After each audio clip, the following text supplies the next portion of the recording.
What are you, blind? Why, you don't see there's a line? I've been standing here a half hour already. You get to just walk in? Must be nice being the sheriff. Do whatever the fuck you like. I know. I'm taking cuts. Is that supposed to be funny? Fucker.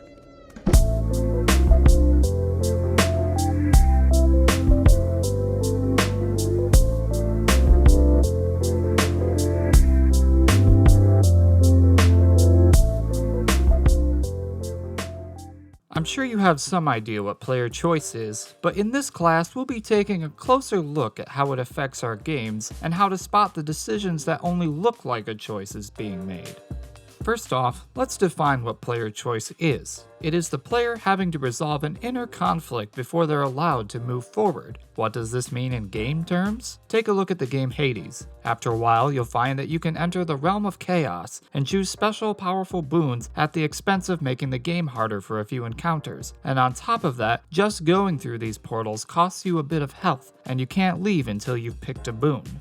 So the conflict here is, what do I do in this situation? Do I have enough health to survive the next few encounters? And what boons can I afford to take without getting my character killed down the line? This is a conflict against the unknown. You know by the end of it all, you'll be more powerful, but it comes at a great risk. When you're playing Mario and a mushroom appears, do you recklessly chase after it for a bigger health buffer? Or do you play it safe and continue to stay one hit away from death?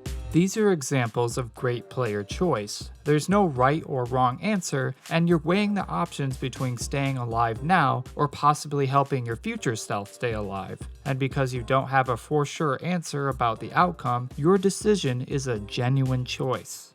Now let's talk about the game mechanics that are often mistaken as choices, but are simply just player optimization. A lot of RPGs and skill trees will often make you choose which abilities you want and where to allocate your points. But this isn't generally a choice, it's more like a math problem, and the question to that problem is, how can I do the most damage the fastest? If you're playing a strength build in Dark Souls, then you really aren't making any choices regarding your stats, are you? You're not taking intelligence or luck, you're picking strength, vitality, endurance, etc.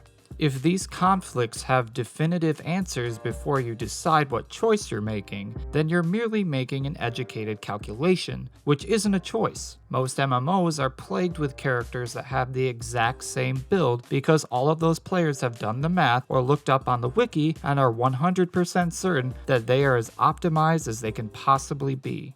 Now, is this a bad thing? Of course not. A lot of people, including myself, love to min-max characters just to see how crazy they can get, but it is important to be able to identify what is player choice and what is player optimization. Now, the next type of choice is the moral/ethical decision, which can be really good if they're well done. After getting to know your best friend all over again, do you choose to save them, or do you save the town? Are you going to spare the little sister, or not? All in all, as long as your choices are forcing the player to consider what they're doing, you're on the right track. You never want a player to make a random decision because they simply don't care. If your choices are directly attacking the player's core interests, whether it's survival or personal connections, then the choices you create, however big or small, do have meaning. The last kind of player choice I want to talk about is safety versus engagement. Would you rather take the much longer, safer route with less enemies, or the fast route with high amounts of danger? If the goal is just to get to the end, which road do you take? Another example is you encounter a really hard boss fight, that in order to defeat it, you need to do the special counter or trick. Or on the other hand, you can slowly whittle away the boss's health without attempting the risky counter. On one hand, if you do the counter, you can win in a matter of minutes. Or you can play it safe, but it's going to take 20 plus minutes to win the fight. Having an alternate route to victory, even when it's not the intended way to play, is generally still a good choice to give players. Some people like stealth, others like to go in guns blazing. Do you want to fight Calamity Ganon at half health with power-ups, or do you just want to Zerg rush your way to the finale? This choice alone has made Breath of the Wild a classic amongst gamers, inspiring many players to speedrun their way to the finish.